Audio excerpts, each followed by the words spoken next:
The Hail Varsity Radio Saturday morning show, presented by the Nebraska Lottery. Strap yourselves in. Here are your hosts, Chris Schmidt. Y'all don't even know he was a virgin until he's 28, and now, roll tide. And Mark Kraynak. Time has come for someone to put his foot down. And that foot is me. Hail Varsity Radio Saturday morning edition. Nice to have you along. My name is Mark Kraynak alongside Elijah Herbel. Hard H, as we have learned over the past month or so, and as Elijah has known most of his life since he could talk, but the rest of us are just now catching up. Chris is in Des Moines, and he is watching Junior play baseball, so he is unable to be on the show this morning, so the inmates running the asylum. It should be noted that Hard H, if you say inmates running the asylum, Hard H was my jail nickname as well, so. It was your nickname? In jail, yeah. Oh, how about that? Hard H, yeah. I didn't know you were in jail. What were you in jail? What did you get locked up for? Yeah, you know what? That was a total lie. I wasn't in jail. I was trying to think of something funny on the spot there, but it's gone. It's such an opportunity to tell a really good lie there, but you passed up on it. It speaks a lot about your character, and we appreciate that about you, Elijah. I think that's why you're here. I think that's why you're on the fast track to success. Thank you.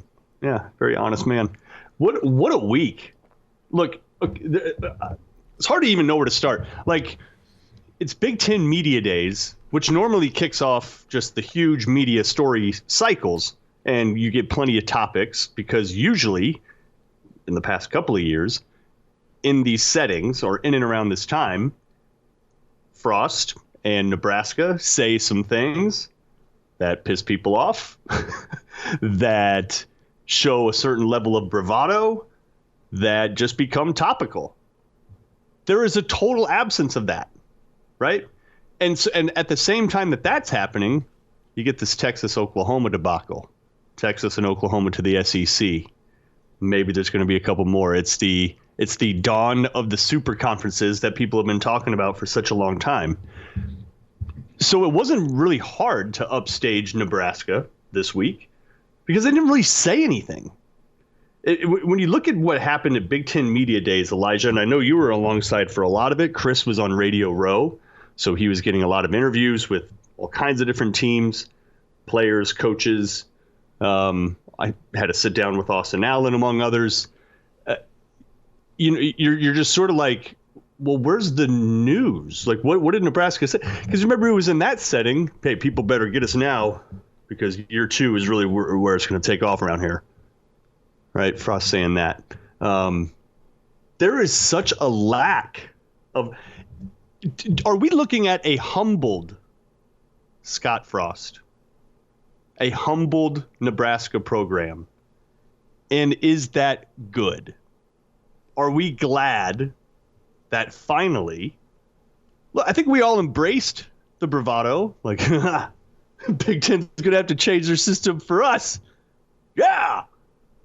Right, you sort of like that stuff. You kind of like it when your coach talks a little smack and shows some confidence for a program that's been mired in mediocrity ever since Steve Peterson said he refused to let Nebraska gravitate to that. But that's exactly what happened, right? Like you root for that stuff to some degree, but at the same time, that's never really worked for Nebraska to be all kind of cocky, and it just feels like they are humbled, and they are and I think the biggest thing that I heard from all of them, from the players and Coach Frost, was, yeah, we're picked fifth. That's where we belong.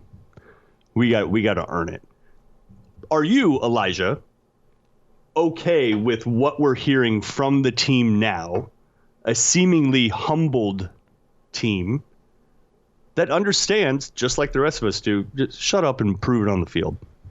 Well, I mean, there was some talk. I mean, it was a completely different tone in the media days. I think one of the interesting things to look at is the difference between what Bill Moose would say about a football team going into a season, what he'd say about his coach, as compared to what Trev Albert said over the Big Ten Media Days. It kind of felt like more of a unified front between coach and AD, as you know. Trev Alberts was saying, well, I'm not going to set a win total high or low for you, but I am going to make sure that these coaches only have to worry about coaching and recruiting and streamlining the process for them, making sure they have as little as possible to worry about. And Coach Frost kind of saying the same thing, saying, I've been focused on too many things that weren't football related, and now I'm focusing my full attention on the football team. I think this is the most talented team I've had since I've been here, but we got to prove it on the field. Is essentially what Scott Frost said across all his appearances at Big Ten Media Days. So I think it's a quiet confidence, maybe not a bravado, not going out and talking your trash, if you will. It just kind of it was nothing off the wall crazy, the quote wise, that we heard from Big Ten Media Days. It's just kind of what we've been talking about in the media cycle since the season ended last year, which is that this team does have the talent on it to, improve this season. And who knows if improvement's 7-5 or 9-3. And I think that's kind of why Trev Alberts got into the whole, I'm not going to set a win total. But I do think the potential is there for this team to be better this season. And that's kind of what it sounded like at Big Ten Media Days, that the potential is there, but the guys in the field really got to tie it all together, and they got to take care of their business if they do want to have better results in the field. What do you think he was talking about, the things that he is having to get involved with? Because I looked a little bit more into that and rewatched and listened to what Coach was saying there. And he was basically saying, hey, I've had to spend a lot of time worrying about things with the athletic department as a whole instead of coaching the football team. I'm like what? What are you talking about? I mean, the first, what's he talking about? First that stands out to me is fundraising for the athletic department. I mean, you see him Frost out making appearances, making speeches, going and talking to fans. You see him, opening up that new Big Red, the Go Big football facility, the new one that's under construction. And I'm not saying like speeches take up all your time, but that's just the limited amount we're seeing him in, as I do see him going out and not necessarily, fundraising like an AD, but not fundraising like I've seen a football coach named Bo Pelini or a football coach named Mike Riley, or even going back, a football coach named Bill Callahan. It really seems like Frost, being as well known as he is in Nebraska, that the athletic department used him to go around and be like, okay, Frost, go talk to some fans in Grand Island and make sure we get some money for the athletic department. It kind of, that's the number one read I get, is fundraising is the first one that stands out to me, and that's the first one that seems to make the most sense for what a football coach should be doing that's not coaching or recruiting. And it seems like there is at least some expectation that you would do that, right? But from what Frost was saying, it seems like it maybe jumped the shark and he was spending a little too much time. And it seemed like Trev Alberts agrees. So, yeah, who knows what was happening behind the scenes? And I think that all has to do with the kind of power vacuum that Bill Moose left. Like, for all the good things that he did, he hired all the coaches that Nebraska fans and everybody wanted to hire. He got that done. But, reading between the lines, he wasn't very present. He wasn't around a lot. And so duties that normally an athletic director would handle or take the brunt of just kind of weren't happening because he wasn't there. He was like at his ranch in Montana or Washington or whatever the hell it is. he just wasn't there. And so you had to, other people had to pick up the slack there. But I did notice too that Coach Frost he praised Bill Moose too, and said that they're friends and all. Look, Bill Moose sort of was what he was, but I think he left a lot of work to his underlings that Trev appears willing to take on, which should ease the burden on the coaches and allow them to do what they do best. At least that's the hope. And I think you could look at the Bill Moose tenure as a whole and say, yeah, Bill Moose may be what Nebraska needed 3 years ago. Bill Moose is money at going out and I guess recruiting coaches is the best way to put it. Whenever you look at the three coaches he brought in across the three biggest sports in Nebraska, as well as, setting up the volleyball program after John Cook. And I know John Cook has a pretty good relationship with Hurrdat, but it seems like Hurrdat's the future of that program. And he was added to the Nebraska volleyball coaching staff, or at least added back after Bill Moose's tenure. And then you have Frost on the football team, Hoiberg on the basketball team, Will Bolt on the baseball team. Bill Moose did his job well there, which was to appoint three talented head coaches that really, I still believe can get it done across all three of those sports. But I think you can also look at it and accept that he wasn't the right guy to lead this athletic department moving forward now that the three head coaches that the athletic department wants installed have been installed. Right. Change agent. Right. And there's some people that are like that. I think Jim Harbaugh, very different profession, is similar to that. Right. Like there are certain people that are really good at coming into a situation, flipping it on its head, setting things up, totally changing things, and setting a different trajectory. But are they the right ones to maintain it? I mean, right, and maybe not. And you mentioned Harbaugh. I think I can even go back to Bo Pelini and how quickly he turned the roster from Callahan to whenever he stepped in. I mean, Callahan left him pretty good talent, and he took him from a 5-7 football team and pretty quickly turned him into a 9-3 football team. He brought in a couple JUCO guys and a couple recruits, but at the end of the day, he did that mostly with Bill Callahan's roster. He was a change agent for Nebraska football back in 2007, Bill Moose kind of had the same role, but for the athletic department as a whole. Mm-hmm. Yep. Tweet in from Sam. In hindsight, it makes you wonder what the hell was Moose doing having that big red blitz right in the middle of trying to recruit coming out of a pandemic. It's a good point. It is. Because remember, I think it was June 1st around June 1st when all the recruiting limitations were lifted. And then you could have folks on campus. You could, it was just the floodgates opened. All of a sudden you could have contact with recruits that you just could not have during the pandemic. And I don't know about the calendar. I'd have to cross-reference that. But if memory serves me right, Big Red Blitz was in and around that time. Right? So yeah, that's one example of, hey, you got your coaches on the road visiting Ord and Weeping Water and whatever, trying to drum up support for the football team. And those were sparsely attended, by the way. Talk about not being able to read the room, compared to a couple of years ago when those things were just completely sold out. You're packing everybody into like some small like junior high gym or the local VFW or whatever. They had really sparse crowds this year. But I think that's emblematic of kind of where everybody's at, right? Just shut up and actually do it. All right.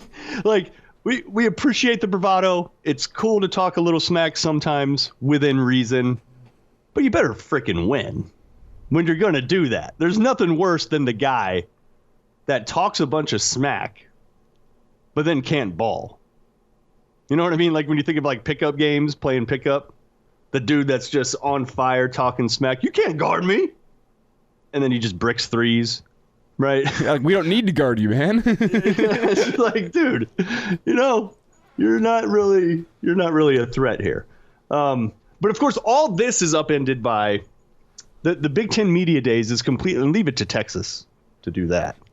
And they can't quite stand not being in the spotlight in some way, right? It's media days across the country. SEC was just coming off of theirs. I don't know what the Big 12s were. I don't know if that's next week or if that was the preview. I have no idea. I think that kind of evidences the point of why Oklahoma and Texas are leaving the Big 12 going to the SEC, because look at the media draw of the SEC, even SEC Media Days. I saw those all over Twitter, and I couldn't tell you if Big 12 Media Days have happened yet or not. Yeah, I don't know if they have either. Same with ACC. I think ACC has because I think Dabo Sweeney said something. But either way, there's Texas and Oklahoma saying, and it appears imminent. I mean, this feels real. It feels very different than I think some of the rumors we've seen over the past several years, ever since Nebraska kind of kickstarted this whole idea back in, 2010. This feels real. Feels like it has legs. Feels like Texas and Oklahoma are headed to the SEC. There are, of course, legislative hurdles and political hurdles that they have to cross. It's very different than what Nebraska has to deal with. Like literally, there are legislators in the state of Texas right now drawing up legislation to prevent them from doing that. Right? Because the legislature is composed of people that graduated from Baylor, from Texas Tech, from other schools from Texas A&M, from schools that do not want Texas to leave. So it's very different. They do have those hurdles to cross. You would think they could cross them, but it's not going to be just as simple as Texas snapping their fingers being like, well, we're Texas and we are going to the SEC. It's not that easy. necessarily. But it seems like it's going to happen. And if it does, if it's just those two, all of a sudden the SEC has 16 teams, right? So they would be up to 16. Big Ten sitting at 14. Big 12 would obviously be decimated, and you can no longer consider them Power 5. I mean, they pretty much disintegrate at that point. You may be able to add a couple others, but obviously nobody with anywhere near the TV draw, the brand, anything like that. The Big 12 will, for all intents and purposes, be done if this happens. Well, yeah, you're taking all these teams in the Big 12, and you're probably going to cut their TV revenues in half just because Texas and Oklahoma left. I mean, the Big 12 paid out over $35 million per school last season. And then you look at, I mean, the next best conference, the AAC, paid out, I think, $6 million in their TV rights to every single team in the conference. So just, I mean, look at the difference in the draw. And the AAC has some high quality football, and they had a national championship contending team in UCF a few years ago.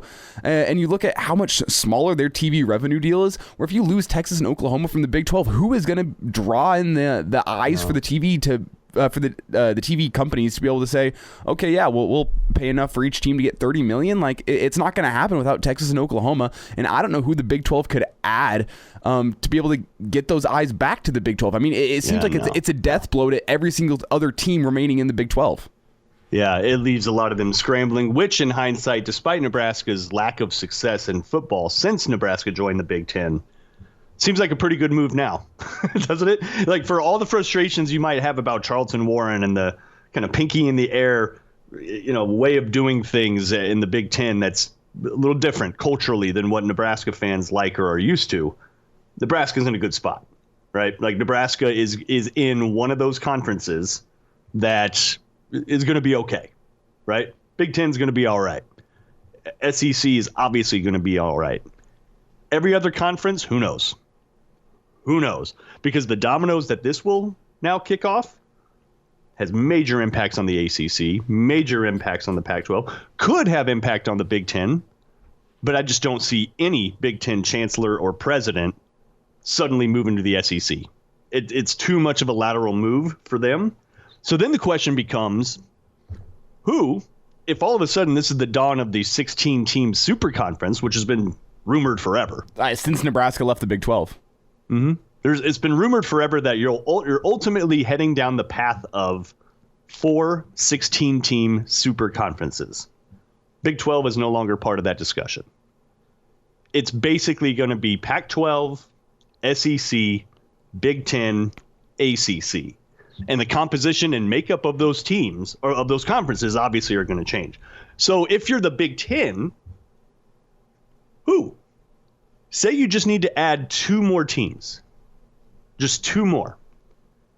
Knowing that the Big 12 is going to dissolve and that every single one of those institutions would be more than willing to find safe harbor in any conference that will take them. Right? If you're Kansas State or you're Oklahoma State or you're Iowa State right now, you are crapping yourself. You do not have a logical home any longer if this goes through. You don't. You're going to be relegated to kind of the outposts. You're going to be relegated to what we now consider the group of 5, which is going to be the group of 6. It's not good for you. So if you're the Big Ten, who do you add? And I think that the ACC is ripe for the picking a little bit. That there's a chance you can grab some folks from there. There's a couple schools that come to mind. I think Boston College is one. I think Virginia is possibly one, just in terms of their kind of academic standing. But I do not see that sort of football behemoth that would logically join the Big Ten, which is something the SEC is getting with Texas and Oklahoma. Their recent results aside, they will obviously bolster the brand equity of football in the SEC if Texas and Oklahoma join. But I don't see the big, and a lot of people say Notre Dame. Notre Dame is locked in with the ACC. Yep. Through like 2030 or something like that. I mean, they're locked in for whatever reason, and that one's never made sense to me. Maybe that's just a recruiting thing on their part. I have no idea.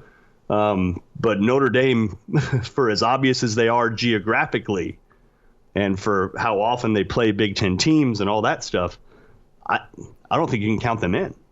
Now, maybe something like this, maybe huge dominoes that are falling like this could change some things contractually, and Notre Dame could be that team.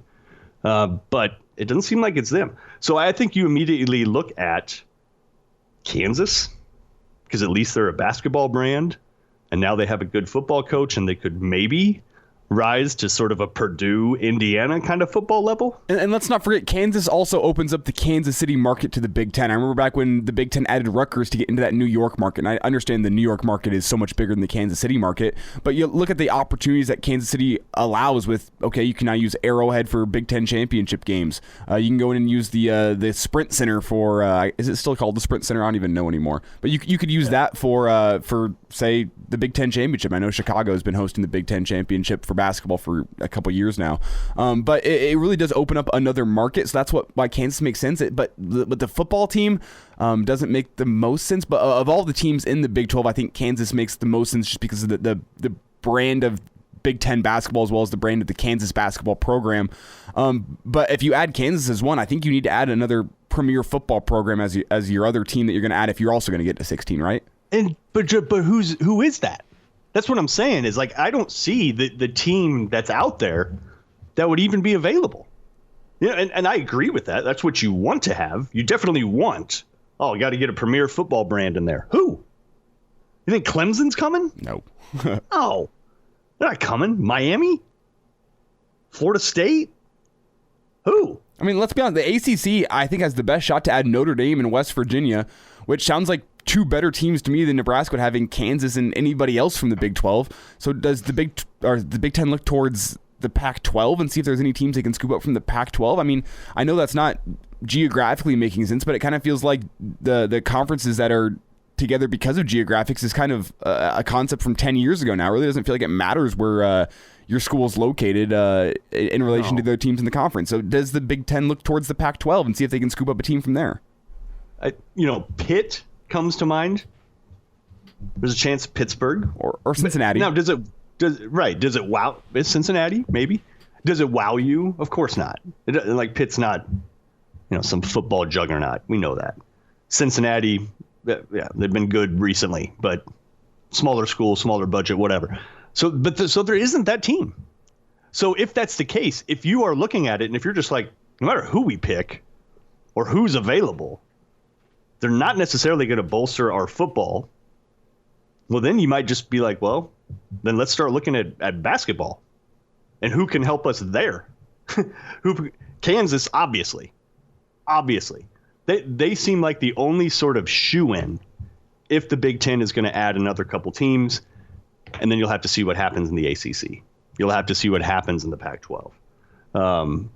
But super interesting times. Another question that you can throw out there is Texas A&M a good enough football team that for the Big Ten to want to try and add? I mean, it sounds like they're very unhappy with this whole situation with Oklahoma and Texas. Is it enough for them to say, you know what, SEC, we thought we were your Texas school. If you want to add another Texas school, we'll be gone. That's one question that comes to mind for me because, I mean, if you believe what the reports are saying, it was Texas A&M that as soon as they found out that Oklahoma and Texas wanted to join the SEC, they're the ones who leaked this story out to the Houston Chronicle. That's what the rumors are saying, and it makes a lot of sense. Are they that unhappy that they'd be willing to leave the SEC? That's a good point. That is a curveball, and that is something to keep your eye on. Yeah, Texas A&M is pissed right now. They are not happy.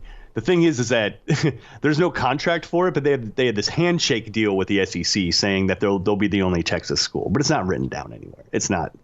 It's just a handshake, so it doesn't hold any water. Look, if Texas A&M wanted to bail, that changes things. You absolutely add them if you're the Big Ten. Geography aside, that would be a nice big brand. It would give Texas or the Big Ten a foothold in the state of Texas. Recruiting wise, which would be good. Yeah, that's a curveball. That's something that's out there. This is going to take a couple months, I would think. Right? I think Texas and Oklahoma are going to make their announcements, but then from there, wow. Well, you are going to see those Big 12 schools scrambling. You are going to see legislation in the state of Texas. Probably in Oklahoma too, because Oklahoma State's pissed about this. Yeah, it's going to kick off a lot. It's going to be very similar to 2010, if not worse. Probably worse, actually. I mean, barring a complete Big 12 collapse, the earliest that Oklahoma and Texas, according to the bylaws of the Big 12, could leave is the summer of 2023. So before that 2023 football season. So you have some time before Texas and Oklahoma would leave, but that's assuming that, 8 teams in the Big 12 don't decide to go and join up in another conference, in which case, I mean, you don't even know that. That's unprecedented. The fact that a conference could just collapse willy-nilly like that. But it's unprecedented times. I mean, when we had Brock Heward on, Chris talked to him on Thursday. The quote that he had was essentially, I'll just pull up the quote directly. And he was talking about college football as a whole. When you look at name, image, and likeness, as well as like the power to the players, but now how much control like the dollar bill has over college football right now. He says we're at an inflection point of massive change in the sport. When you look at everything that's been going down this summer and now thinking maybe more conference realignment, it really does feel like this summer has just been a complete, and I don't want to put this, I don't want to overstate this, but it really feels like this has been like a summer that could change college football permanently with name, image, and likeness, a new college football playoff coming down the rails, and now conference realignment. It just feels like this summer has been like the things we've been talking about for years are all coming down now in this one summer. And don't worry about it, because Commissioner Warren's got it all under control. Firm leadership there. What is he doing? I don't dislike Commissioner Warren as a whole. I don't understand how he got through the interview process. Like, what is he talking about half the time? Like, did you see his interview with Dave Rebson during Big Ten Media Days? I did not. I saw his presser with all the media, but I didn't see the one with Dave. Just awkward. Just awkward. Like, he's just not comfortable in the role that he has. I mean, it's like my jaw was dropped half the time just watching him, just being like, dude, seriously, what are you talking about? Like I know words are coming out of your mouth, but I don't understand the point you're trying to make. And he just like abdicates leadership. Right? He doesn't like you knew Jim Delaney was in charge because he let you know he was in charge. Warren is just like, we'll keep talking to people. Like, he's inviting more cooks in the kitchen into every decision. He's all about that. And you're just like, whoa, okay. I can't imagine that he's a long-term commissioner. I really can't. I don't know how it's not going to work, but yeah. And look, he came into a very tough situation, obviously trying to navigate the pandemic in his like first month on the job, like horrible way to start, like could not pick a worse way to start your tenure. But whoa.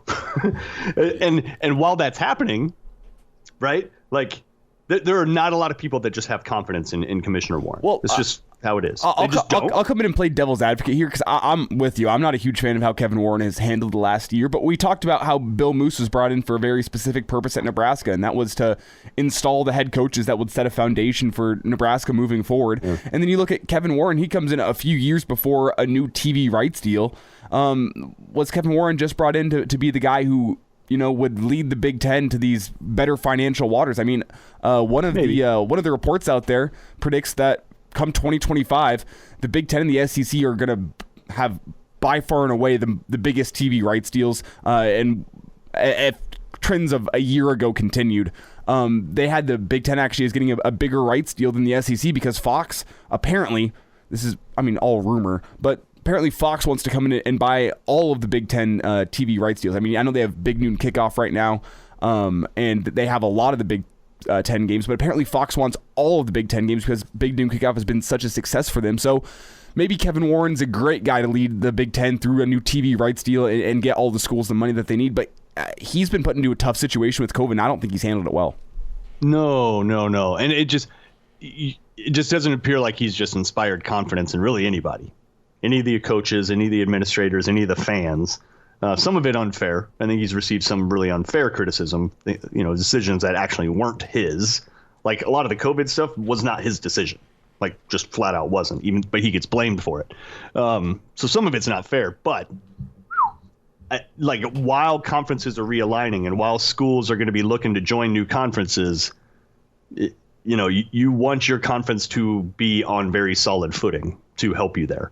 And the Big Ten is, but not a ton of confidence in the leadership there. So we'll see how that shapes. Who do we got for the rewind? I know we have like a million. I was going to ask your opinion here. I have it down to a couple options, and I just want to know who you want to hear most, because Scott Frost was a great interview, but we've gotten a lot of play out of that one through the week. So if you want to hear Scott again, we can do that. Austin Allen as well. I have him queued up, or we could go not Brock Heward. We go Joel Klatt. We had Brock Heward yesterday, but we can go back to Thursday. Those are 3 people we had on Thursday. So do you want Austin Allen, Joel Klatt, or Scott Frost? I'll leave it up to you. I kind of feel like Frost. Frost one-on-one with Schmidt. Okay, if we go Frost, we do have another minute and a half here. We could talk for it if you would like to, or we could just go right to Frost if you'd like to. I'll leave it up to you. You're the man in charge today. No, let's go Frost. Let's go Frost. I think we go Frost. Let's hear from him, and let's hear what he had to say in this setting.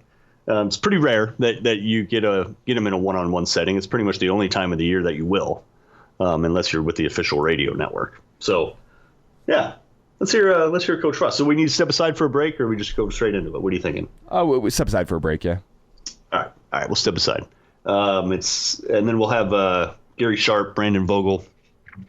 Next hour as we continue here, the Saturday morning edition, Hail Varsity Radio, presented by the Nebraska Lottery. Now back with Hail Varsity Radio, presented by the Nebraska Lottery, with Chris Schmidt and Mark Kraynak.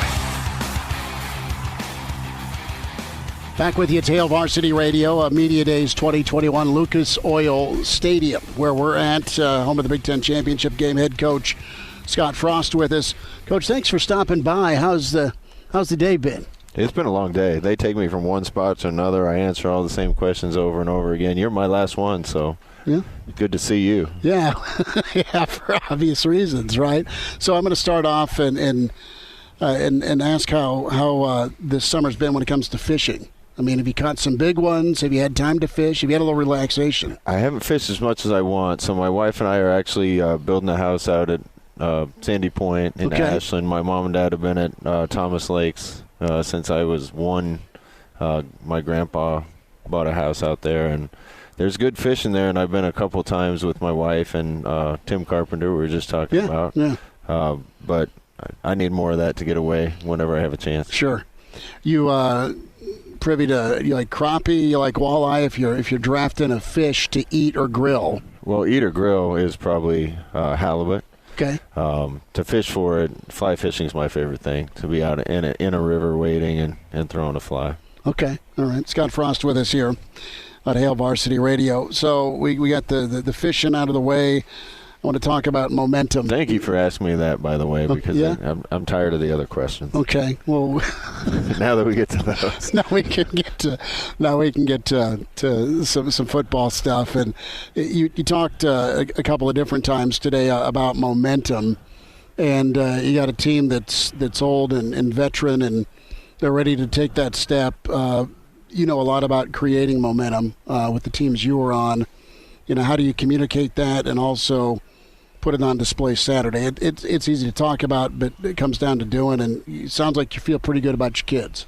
I feel great about the team. There's a whole different feel when you walk into our building right now. And again, I'm not here to overpromise.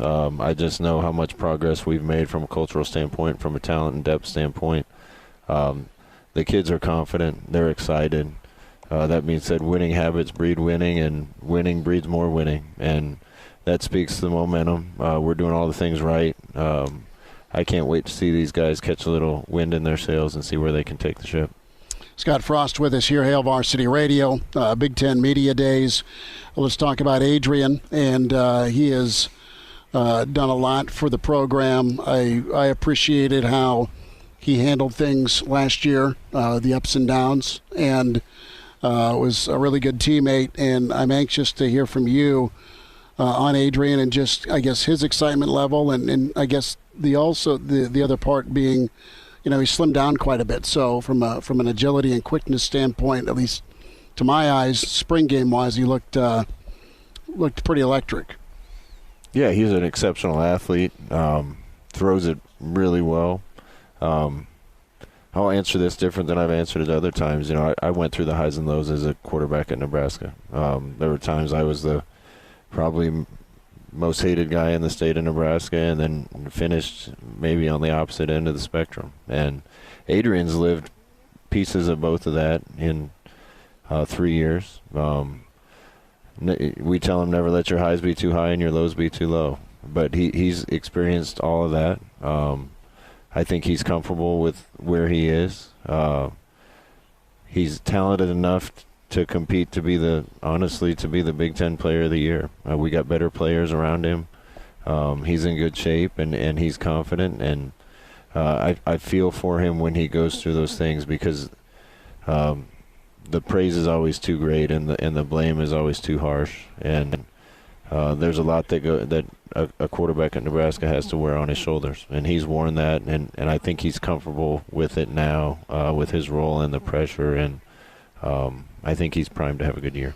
From a turnover and playmaking standpoint, it's a fine line you got to walk as a quarterback. And are you concerned about too much analysis to not make the mistake, or do you feel good about that point now, being able to go let it rip and, yes, also take care of the football? Yeah, there's a fine balance. I want him to let it rip, but I'm not saying anything that's a secret to him. Rutgers' game was a good example. He was, I'm going to miss it probably, but I think 24 or 28. You're right around there. Yeah. So he missed 4 passes and ran for scores and threw for scores, but he had 2 fumbles, 2 interceptions, and maybe 1 other bad read. And he's got plenty of talent to take us as far as this team wants to go.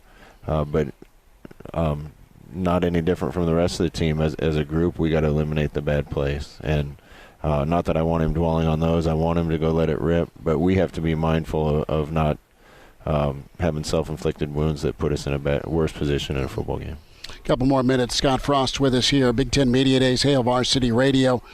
Coach, a thought here as you open against Illinois, week 0, and just the opportunity there that lies ahead with kind of the spotlight. I mean, a great opportunity here, and can add or really kind of kickstart that momentum you're talking about. Do you like opening so soon? I know it's not Ireland, but it is a conference opponent. I like it. Sooner or later, it'd be nice to have just a regular non-conference schedule. That being said, I like getting a jump on the season. I like having 2 bye weeks mixed throughout the season. It's a really important game. It's a division game. It's a conference game. We're going to get our kids ready for it. We didn't play very well against those guys last year. As disappointing a performance as we've had since I've been coach, we need to play better against those guys this year, and I know we will. Offensive line, you look at some of the youth, but also experienced youth, and then some older guys. It sounds like depth and talent are really kind of cohesive on that really important part in league play with the line of scrimmage action. When you look at I guess your expectations of the line, where do you think they can go? What steps can they make?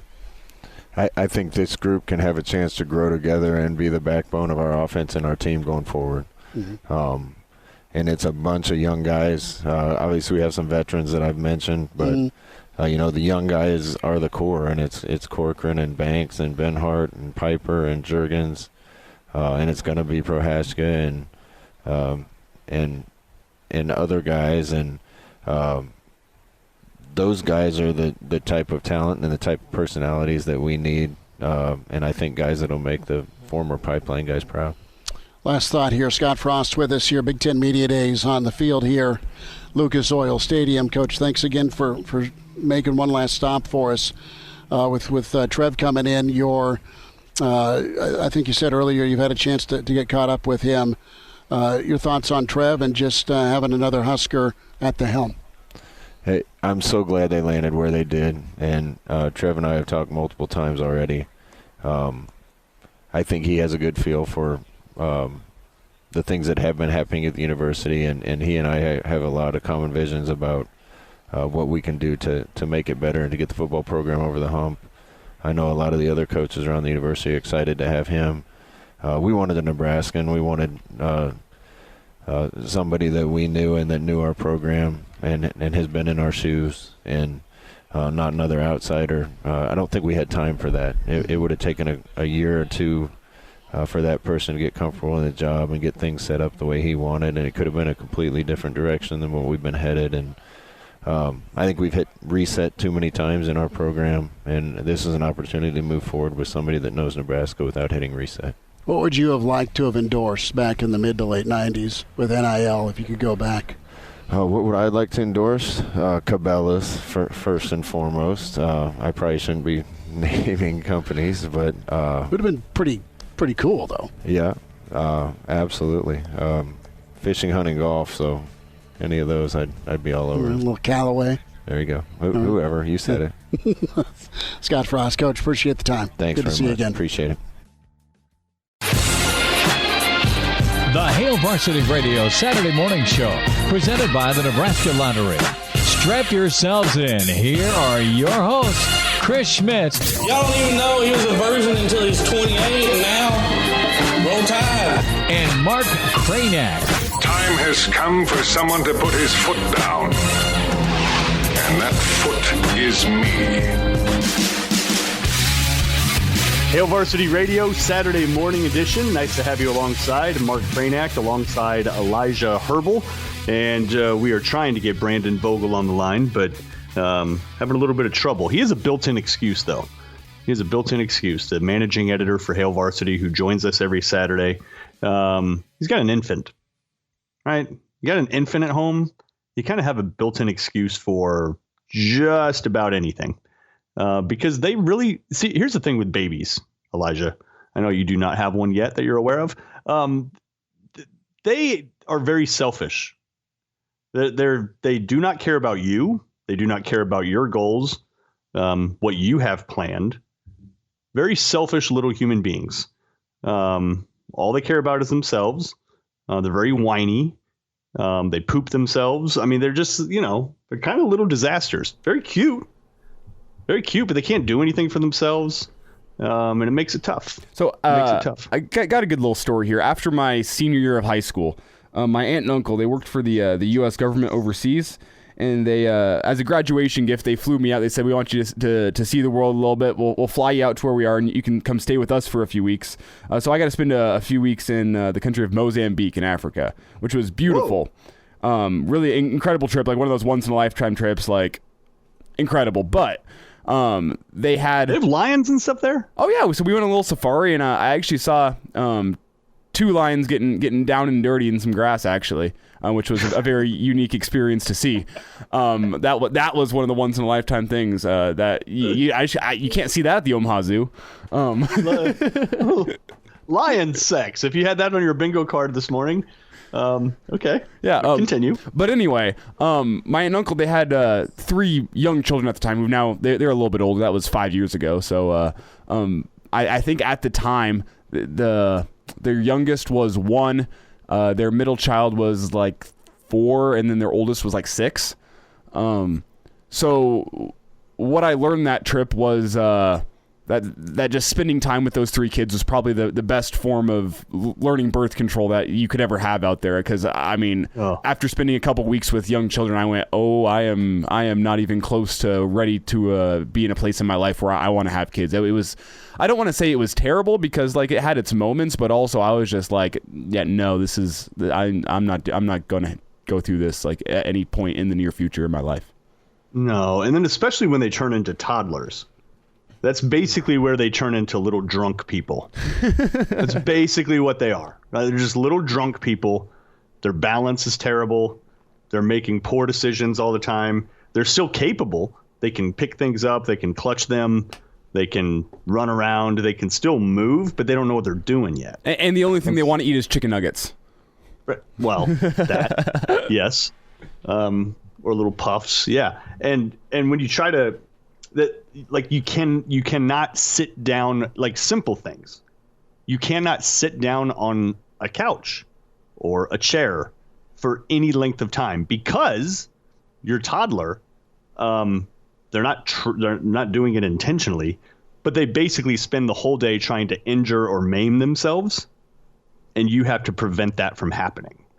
And what that means is you're sitting down on a chair or a couch, there's your toddler, like, hey, let's go ahead and grab this whatever and let's stick it in my mouth. And you're like, no, you should not do that. You should not do that. Hey, let's go stick our fingers in the vent. Let's go stick our fingers in the doorway. Let's not do that. So you have to keep getting up constantly to prevent your toddler from injuring themselves. So that's probably what Brandon's dealing with right now. There is just something of the aspect. I feel like toddlers are just naturally attracted to the things that are most dangerous and deadly to them. Like, maybe it's just because, like, I mean, a knife just looks so cool, but like, I feel like toddlers just want to go pick up the things that is like the last item in the house that they should go pick up. Mm-hmm. Yeah. I mean, pretty much what they're doing. I mean, I don't remember it, but whenever I was a toddler, I spilled an entire mug of coffee over my head. Hot coffee, fresh out the coffee pot.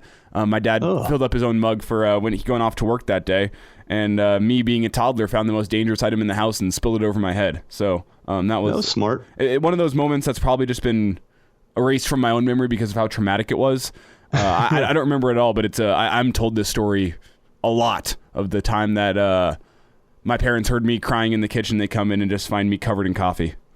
This explains a lot. Actually, I understand you on a much deeper level now. See, I wasn't the child that was dropped on my head, though. That was my brother. Okay, gotcha. You were just pouring hot liquids on your head. Okay, that's good. Steaming hot liquids at about 204 degrees. And we're waiting for. We're trying to get Brandon Vogel, but he's dealing with an infant. So yeah, I have a text to Brandon. As soon as I hear back from him, I will keep you updated. Yeah, he can be on no hours of sleep too. That could be part of it also. Where like he had every intention of joining, but maybe he was on duty and then didn't fall asleep till like 5:30 or 6, and then he could be off in REM or deep sleep land. On the bright side of any morning for Brandon to not join us, I love talking to Brandon, but we do have a ton we can still get into before we talk to Gary Sharp here in about 15 minutes. Yeah, of course. And I think we got to go to the conference realignment stuff that is kicking off in earnest. All right, it's the beginning of the end of college football as we know it. It is the dawn of the 4-team super conferences. There will be plenty of jockeying. There will be schools going left and right. Going to be a lot of movement, and it's all being kicked off by Texas and Oklahoma, making their intentions pretty clear to want to join the SEC. Is it that simple? Will there be roadblocks along the way? Yes. But if that's their intent, it's probably going to happen. It's probably going to happen. What's interesting here is, as I was looking into this yesterday, it really seems like there's been anonymous Big 12 ADs that have been talking with reporters and just kind of what's been going down the past year. It really feels like that this has been a move that's been driven by Texas, and Oklahoma has just kind of been like, well, if Texas is leaving, we can't stay in the Big 12. We can't be the main draw because then Texas is going to go earn all this money in the SEC, and we're probably still going to lose money on the TV rights deal if we stick around.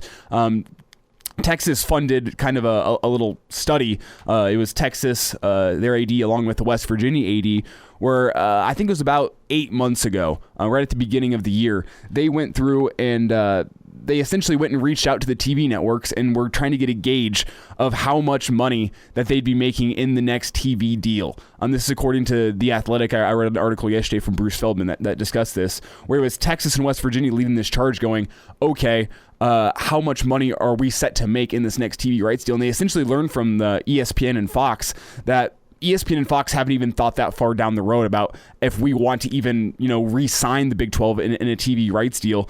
And this was a big scare to Texas, them going, oh, well, if we can't even accurately predict how much we're going to be getting in our TV rights deal, why don't we go somewhere more stable like the SEC, who that no matter what happens, they're probably going to get a more expensive TV contract next time around because they are such a huge brand. And the Big 12 ADs were left blindsided by Oklahoma joining Texas because they've known with Texas. Texas, while not necessarily making their intentions clear, the writing's been on the wall that Texas is looking for a more lucrative TV rights deal in their next contract, whether it was with the SEC or the Big Ten, what have you. Oklahoma, on the other hand, they have not mentioned anything about this. They haven't been with Texas in this study. They've been showing up to every single Big 12 meeting and keeping their mouth shut about it. And then just one day, everyone in the Big 12 was slapped in the face when they heard it's Texas and Oklahoma going to the SEC. So my question is how locked into the SEC is Oklahoma? Are they thinking, yes, the SEC is the best thing for us? Or are they just thinking, if Texas is going to the SEC, we can't be left in the dust here. We need to go follow with them. And I bring this up because when you look at the football landscape, it really doesn't make that much sense for Oklahoma to jump ship from the Big 12 and go to the SEC just in terms of the competitive aspect. I mean, you're going to a conference that is going to be 10 times more competitive than the Big 12. I mean, Oklahoma's won the past, 7 consecutive Big 12 titles? You're going to a conference in the SEC where you're not going to have that easy path to the college football playoff every single year. So does Oklahoma go, well, yeah, we need to get out, but we'll keep our options open? Does the Big 10, make a call to Oklahoma and say, hey, we can offer you just as much money as the SEC is going to be offering you. And guess what? The only school you really got to get past year in, year out is Oklahoma, as compared to in the SEC where you got to get past Alabama, Georgia, Florida, LSU. There's so much harder competition in the SEC. I wonder how open Oklahoma would be to move into the Big Ten. I mean, it's possible. It's certainly possible. And you're right. I mean, the SEC is already the dominant conference. You throw Texas and Oklahoma into that mix. It looks like you're just setting yourself up for a bunch of 8-4s, right? Just in terms of the competitive balance that exists in that conference. For the Big Ten, though, who do you go poach? Who do you go and grab? If we're heading down this 16-team super conference route, who do you add? You have two options. You have 2 slots to fill. You're already at 14 teams, right? Geographically, you're already really spread out. You're all the way from Nebraska to Rutgers and Maryland, right? So you're covering a vast swath of territory. The one that seems the most obvious, and by the way, which of those schools that are available or could be available are really football behemoths? There's not a lot of options there. There's not. Notre Dame would make a lot of geographical sense and historical sense, but they're locked in with the ACC. Pretty specifically locked in. I think it would be very difficult to pry them away from the ACC. Now, does all of this change things? Does it change Notre Dame's calculation? Do they try to get out of their ACC commitment? That's certainly possible, to where they would want to come join the Big Ten. That's certainly possible. Doesn't seem likely, though. The one team that seems pretty obvious, not a football power, but geographically it makes sense. I think academic-wise it makes sense. And then basketball-wise it makes sense, is Kansas. Kansas immediately jumps to the top of a school that makes the most sense geographically, academic fit, all of that stuff. I could see Kansas being that team. From there, total crapshoot. Do you poach somebody from the ACC? Get, say, a Boston College, maybe a Virginia, even like a North Carolina, right? That's possible. If Oklahoma becomes available, no brainer. That's who you go after. Or if you want to recruit them, that makes a ton of sense. Then there's schools like Iowa State, where you Iowa wonder State's what kind of, Ames is sort of like Bloomington or Lafayette or West Lafayette, right? It's not a, pretty small town, pretty small college town, pretty small stadium, all that. But in terms of just overall athletic department under Jamie Pollard, Iowa State, man, they punch above their weight. And there's no quite. They finished top 10 last year, right? We're close to it in football. They're always a tough out in basketball. They don't even have a baseball program, so you have that. But it's not like the Big Ten makes any decisions based on what's best for NCAA baseball, right? So Iowa State is a possibility. The question with Iowa State is, do they have that longevity and staying power in football? Because if you add Kansas, I mean, based on the past 5 years of Iowa State football, it's a good add. However, you don't know how long Matt Campbell's going to stick around for. I mean, the question becomes, does Iowa State, can they have staying power once they get a bigger TV contract like they're going to get if they were to move to the Big Ten? Can they stay relevant? Do they have good enough fan support to be a Big Ten institution? I mean, you look across the Big Ten, and the schools, aside from Rutgers and Northwestern, have very good fan support pretty much across the board. So when I look at Iowa State, I go, yes, the football program is probably a good enough add for the Big Ten as it stands right now to be considered, I mean, it's not as good an ad as Texas or Oklahoma, but I think it's good enough that it keeps you as one of those top two conferences if you go at Iowa State, if they can keep their current, form on the football field. But I just don't know if they have that staying power and if Matt Campbell's willing to stick around. But maybe Matt Campbell's willing to sign a long-term extension should they move to the Big Ten, because that the dollars are going to be rolling in. So I don't know. While it's not my top option, I think Iowa State would work. And then you can also add in the fact that it would create a pretty fun rivalry in the conference between Iowa and Iowa State. Yeah. And will there be like political pressure within the state of Iowa that, hey, we got to find Iowa State a home here, right? That could be a factor as well. And this stuff it could stretch out over a couple years. I don't think it's like this summer all the dust is going to settle. Oh, no. So all of that's at play while Nebraska tries to get their foothold in the Big Ten, which they've struggled for a decade to do. And Scott Frost joined Chris Schmidt in the last hour on the Rewind from Big Ten Media Days earlier this year or earlier this week. And there are obvious sort of issues that need to get fixed with Nebraska football. We know what those are. It seems like he does too, right? It doesn't seem like there's a big disconnect. I don't hear nearly the level of bravado that we've heard before. I think Frost has alluded to, in some way, shape, or form, problems with the culture or problems with the roster in general ever since he's gotten here. This year, this offseason, is the first time he hasn't. It's almost like as much as fans are kind of tired of the excuses and they just want to see production, it appears like Coach Frost isn't making any excuses anymore. Not that he was necessarily making excuses, but he did make it known, we're young, or our culture. People are wearing hoodies when they're warming up in Minnesota. Like, Grant Wistrom would have, clocked somebody if they tried that back in my day, but right? Like you just heard a lot of that stuff over the years where if they're not excuses, they can kind of come across like that. They can kind of come across as an excuse. Doesn't appear he's doing that anymore. He's just coming right out and saying our culture is right. We don't necessarily have, all the experience you need, but do you ever as a coach, right? Like, is there any program that's ever like, yep, every single possible thing on our checklist is exactly how it should be? No. But he says they have good enough experience. They have good enough talent. The culture is right. He's more or less put it out there of just, hey, yeah, it's time to put up or shut up. It's time to put up or shut up. And I think that is very much in sync with where fans are at this point. Can you deny that this is the most talented roster Scott Frost has had on paper since he's been here? I mean, when you look back at it, he's got threats at receiver. At least he should have threats at receiver. Adrian Martinez going into his senior season. Running back is the big question mark position, but you got a lot of returning experience along the offensive line. I mean, all your defensive liners returning. Some good linebackers returning, and a very experienced secondary. It feels like this is the year that it should click. Now, the schedule complicates things tremendously because the schedule is so tough this year. But just across the board, it's the most confident I've felt in all the position groups since Scott Frost has been here. And my own confidence does not translate to wins and success on the field. But it feels like that the pieces are there that they should be able to win enough games to at least be a respectable football team this year. Am I wrong?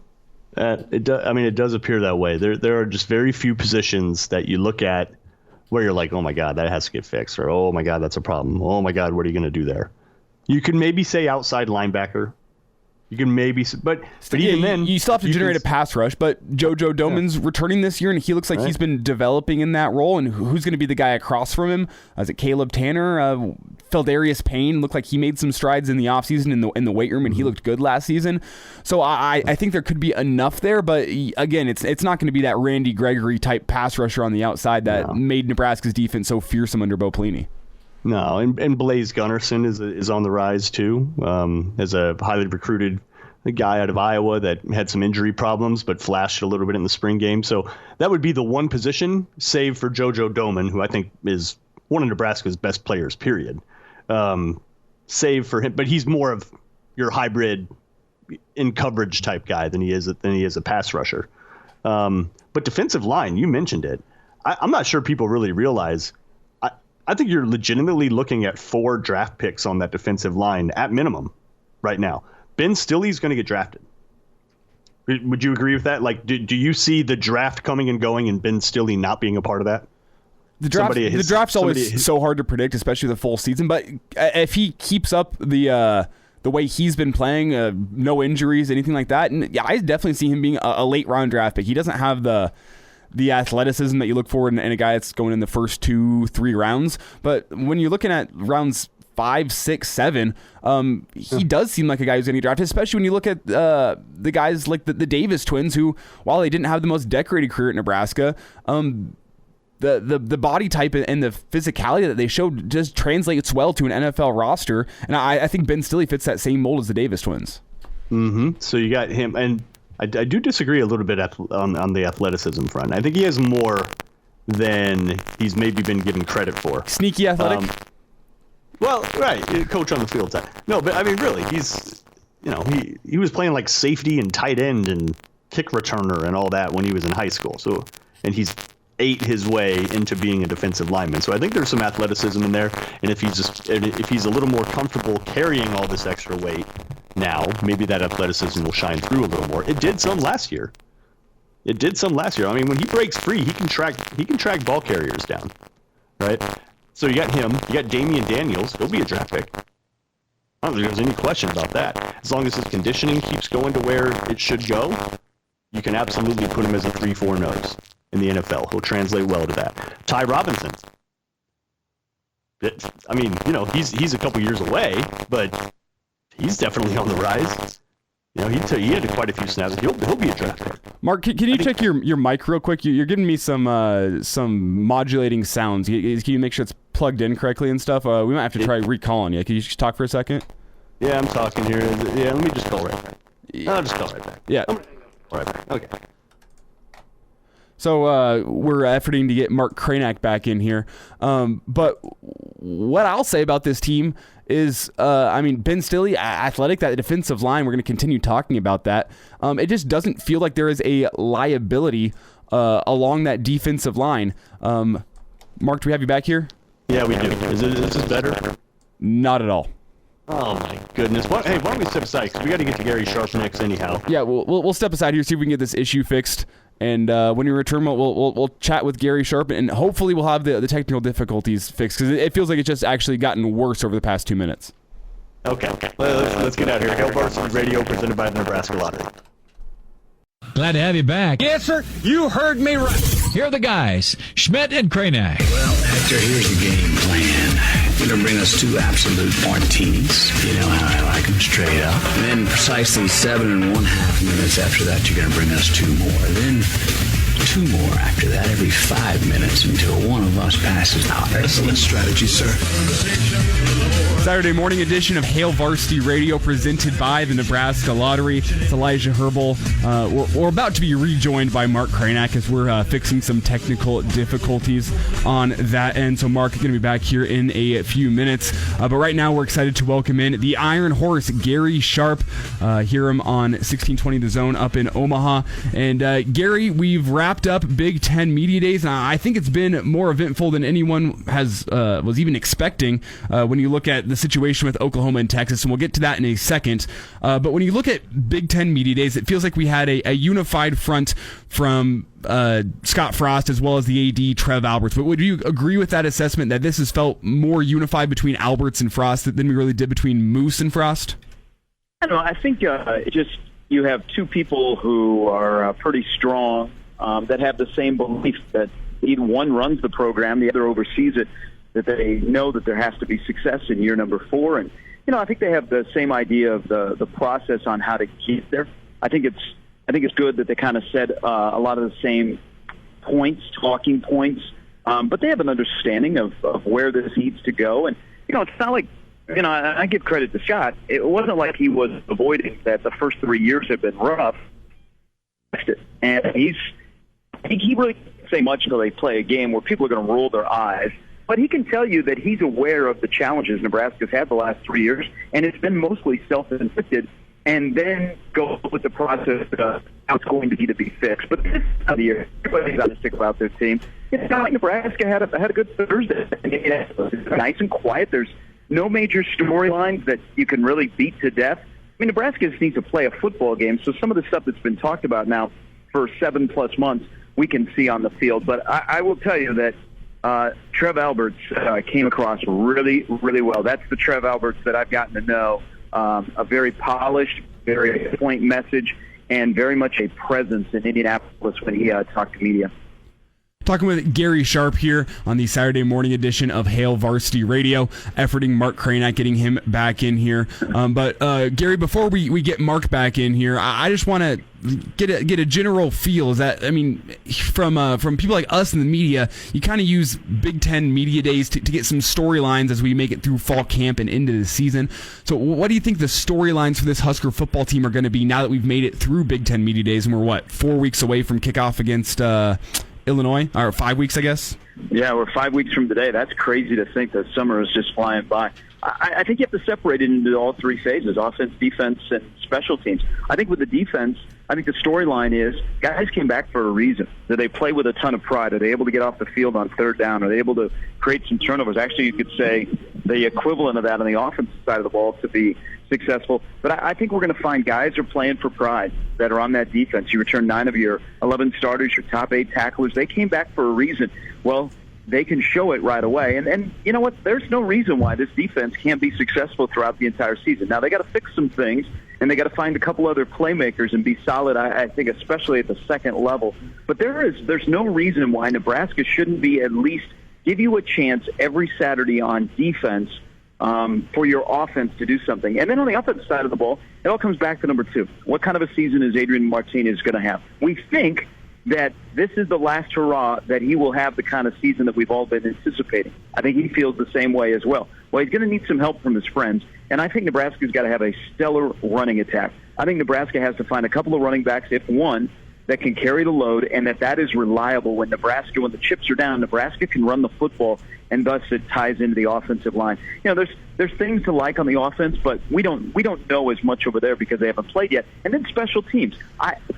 If I could take one thing, Elijah, and flip it, that I believe that if you flip this, Nebraska could go from 12-20 to 20-12, and there's attention to detail. You know, the small things that continue to plague Nebraska in all three phases, but the biggest being on special teams where there's so many details that you have to pay attention to. But if you find teams that are very solid on special teams, that usually is it shows what kind of a program you're running that is buttoned up and does take care of those small details, because that's what happens on special teams. So if there was one thing I could flip, that would be that. But I think there's all kinds of storylines over the three phases. I don't think it's one general storyline for the whole program.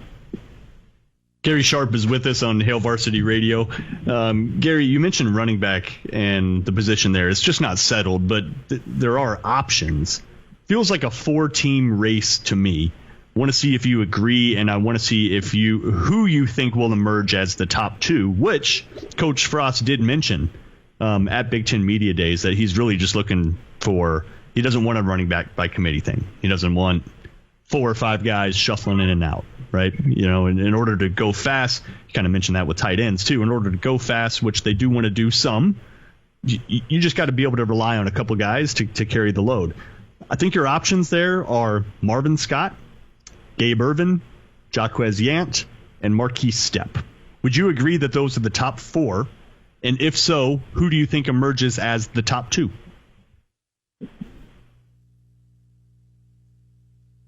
Gary, you with us? You hear that? Have we lost Gary? Look at that. It continues. I'll get Gary back. That was a great question, Mark. I was really looking forward to his answer. Let me get Gary back on the line for us. Yeah, why don't you do that? I think the question was so good it completely stumped him, and he didn't even know how to respond. What a day of technical difficulties around here. This pandemic, I'll tell you what. It was so much better back in the day when we could just be in studio all the time, and not have to deal with as many technical hurdles as we've dealt with this morning. That's okay. That's why that's why Elijah gets paid $6.50 an hour. We've got Gary back online. Gary, you got us? Gary, are you there? Yep, I got you. Okay, good. Sorry, hey, I don't know how much you heard of my stellar question, Gary. I did not. Okay, see, on the radio, what happened? On the radio, what happened is I asked this great question, and then silence from you, which indicated that my question was so good that you were totally stumped. But playtime aside, look at here's who I think are Nebraska's top 4 running backs in contention for the top 2 spots, which Coach Frost mentioned. They're looking for basically 2. Right, doesn't want to do a whole lot of running back by committee thing coming up this year. I think your options are Marvin Scott and Gabe Ervin for more of your kind of all-purpose type backs, and then Jaquez Yant and Marquise Stepp as your bigger back options. Would you agree that those are the 4 that are in contention? And if so, which 2 do you think will emerge? I agree. I have bought all the stock in the world on Gabe Ervin as the next really, really solid Nebraska running back. The other one is a wild card for me. I don't have an answer. I know that's bad radio, but I know nothing about those guys. I feel more confident in Gabe Ervin in what Nebraska needs from that position, but I think that's why you can't narrow it down to 2. I mean, Nebraska's got, Mark, you rattled off 4 guys that are worthy of playing. Now, they all have different skill sets and roles that they're going to play, but you don't scholarship Yant and then sit him on the bench or make him a third down big back. There's something about him that they're going to utilize more. Marquise Stepp, we don't know. I wish I would have heard this week. Stepp is good to go. He's been working out. We feel 100% confident. We're moving forward. But again, I don't like running backs that have foot problems. But Nebraska's got to find an answer for that position. If you look at teams around the Big Ten, especially in the West Division, that maybe don't have incredible quarterback play where the quarterback is single-handedly winning you games on Saturday, you've got a very productive, when we need to get a first down or we need yards, we can run the football combo of an offensive line and a running back. If Nebraska can get that, look at how much that takes off the plate of Adrian Martinez. It's just comfort level, and then it opens up other things. If Adrian is in that 71% completion percentage that includes more downfield passing that he's more successful at, I mean, I think you start with the running back, and if those guys can give Nebraska some help, I think it makes it so easy for Adrian Martinez, and I also think it makes it easier for play calling that you can lean on that. I go back to the Rutgers game. They started to lean on the running game because they had confidence that it was working, and they never went away from it. I feel that they lose their identity offensively when they don't have consistent running back play and aren't able to get 5-6 yards, or when they need a couple of yards, they're able to get it. So that's like the main position to watch this upcoming fall camp. But I like Ervin. After that, I think it's up in the air. Gary, we are going to have to get to Texas, Oklahoma here in a second, but I have one more question about this run game because it was such a liability for Nebraska last year. And you mentioned other teams in the Big Ten that use their running game as a way to get them some guaranteed yards. And the number one school I think of, their quarterback's not a world beater, but it's Northwestern. I don't mean this with any slight, but I mean, I can't name for you a Northwestern running back over the past 5 years that's really stood out and wowed me and been like, wow, man, that he's a beast. So whenever you look at this Nebraska football team this year, does Nebraska need a running back to come in and be a guy like Abdullah or Burkhead or even Devine Azigbo, or can they lean on that experience, the offensive line, in order to get them what they need in the run game? I think you'd want a sexy 1,000-yard rusher, but to your point, Elijah, you're right. You can't really rattle off any Northwestern running backs. I mean, Darnell Autry, that's a long time ago. There's an Anderson in there. But look at Minnesota, for example. Now this is maybe the more of the model. I think Nebraska can't survive without a very top-level running back. But look at Minnesota and look at Iowa coming into this year. Mo Ibrahim is the top running back in the Big Ten for Minnesota. Look at what he takes off the plate of Tanner Morgan. Remember just a couple of years ago, they had a three-headed monster at running back, and Mo has emerged as the top guy in the Big Ten coming into 21. Look at Iowa. Tyler Goodson is a really good running back, and look what it does to a young quarterback. It takes a lot off of his play. So I think Nebraska first needs consistent production out of that position, and then it would be nice to have a young, up-and-coming running back where he makes you go, wow. I mean, I just mentioned two guys in two systems where they rely on the running game to help young quarterbacks or safe quarterbacks in Tanner Morgan.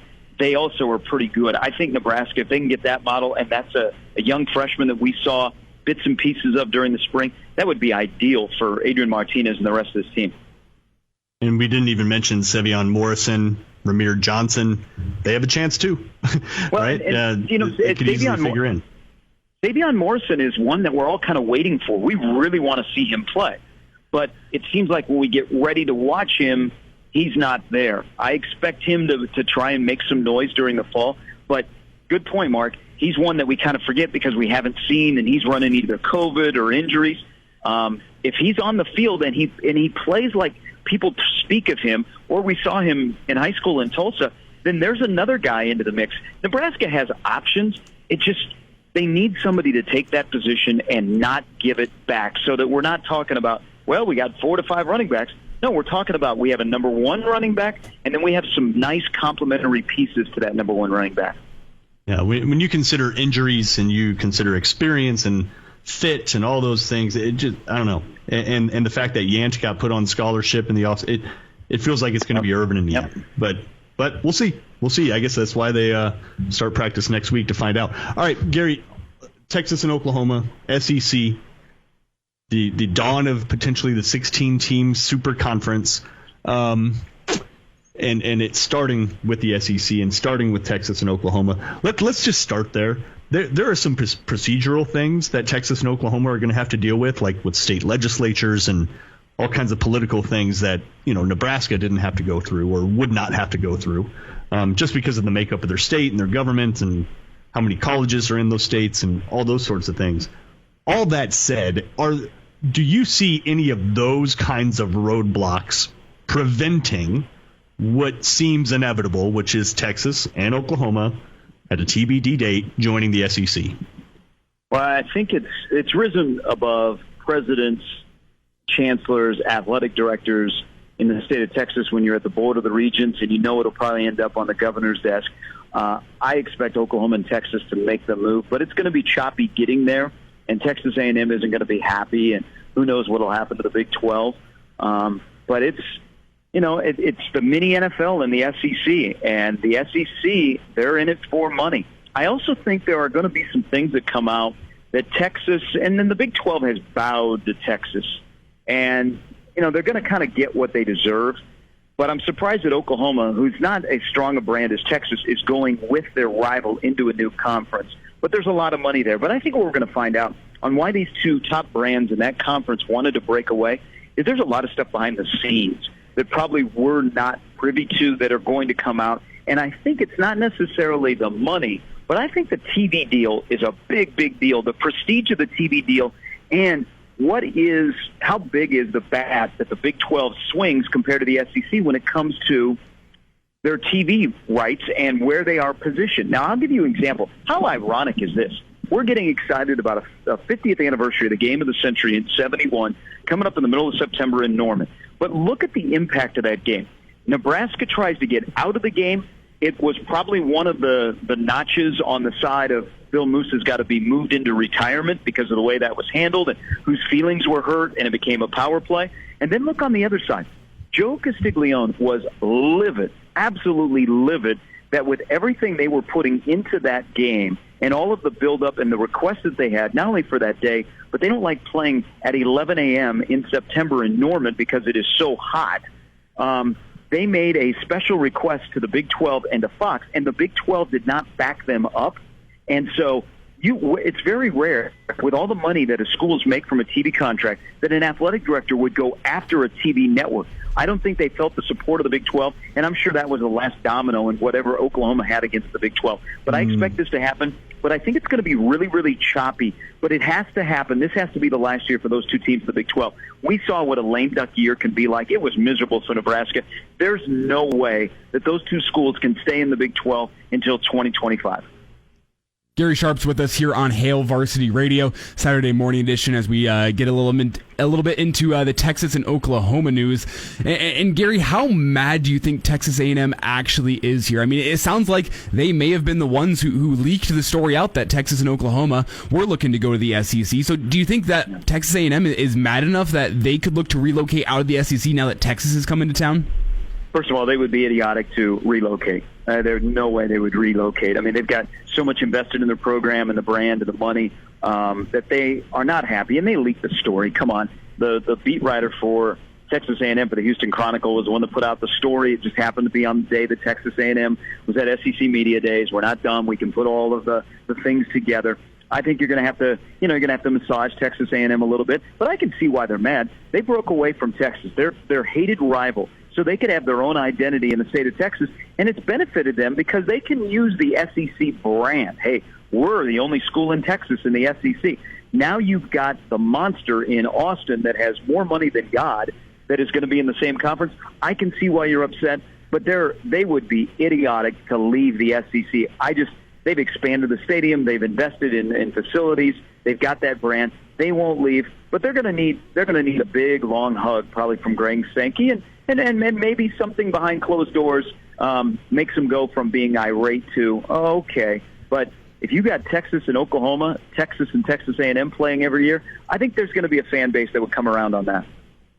And Gary, it seems like a likely outcome of this move will be the fall of the Big 12, of course, or as we know it, as a power conference, the fall of the Big 12. And it seems like it'll be Pac-12, SEC, ACC, Big 10 as the ones that are standing. And presumably, if you're trying to look at parity and the Big 10 wants to keep pace, they'll probably need to add a couple schools too. As you look at the viable candidates out there that the Big 10 could add, I don't see a huge football power out there. I think Notre Dame is married to the ACC, and it'd be very difficult to pull them from that.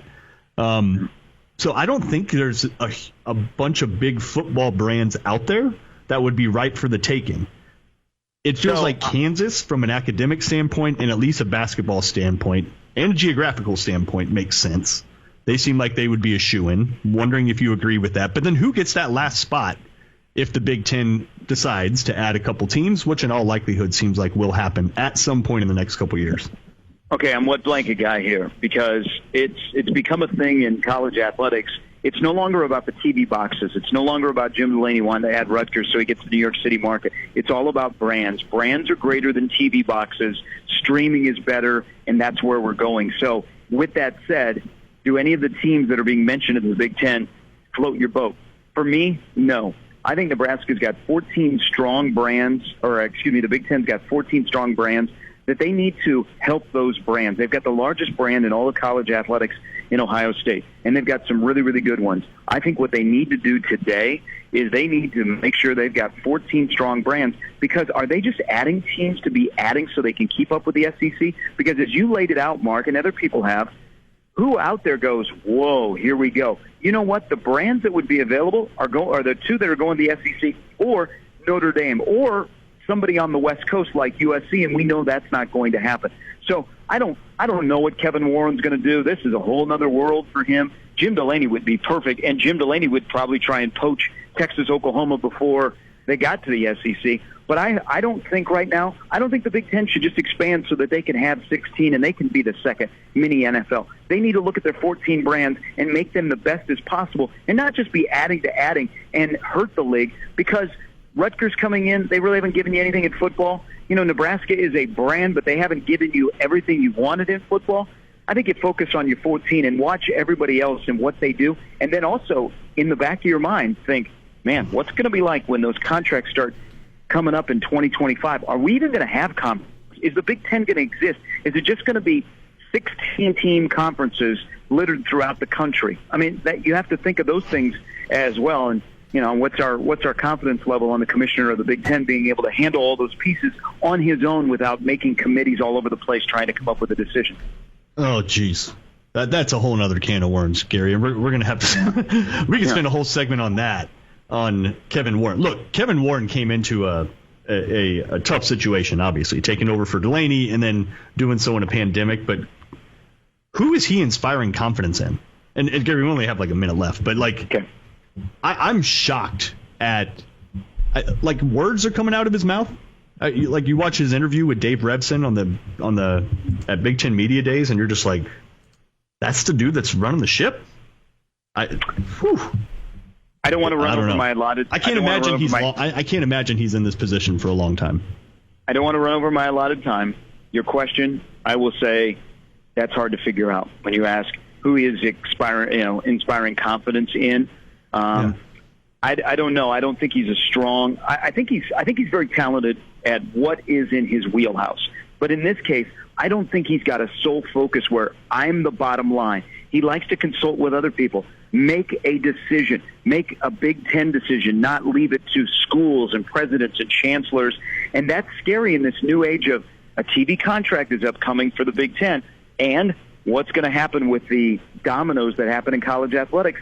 You know, the Big Ten is a monster brand, but they don't have the best commissioner. If you had to rank the Power 5 commissioners, you might put Kevin Warren fourth, and that would be ahead of a Pac-12 commissioner that hasn't been on the job a month. Yeah. Gary Sharp, Iron Horse. Gary, thanks a lot for your time. We appreciate it, and we'll talk to you again next week. Hey, thanks, guys. All right, there's Gary. Where are we at on time, Elijah? 18 seconds left before we got to get out. Now make it 16, 15. Well, look at that. Let's like to thank Scott Frost for joining us on the Rewind, Elijah Herbel for dealing with technical issues and co-hosting, doing a good job, and then, of course, Gary Sharp.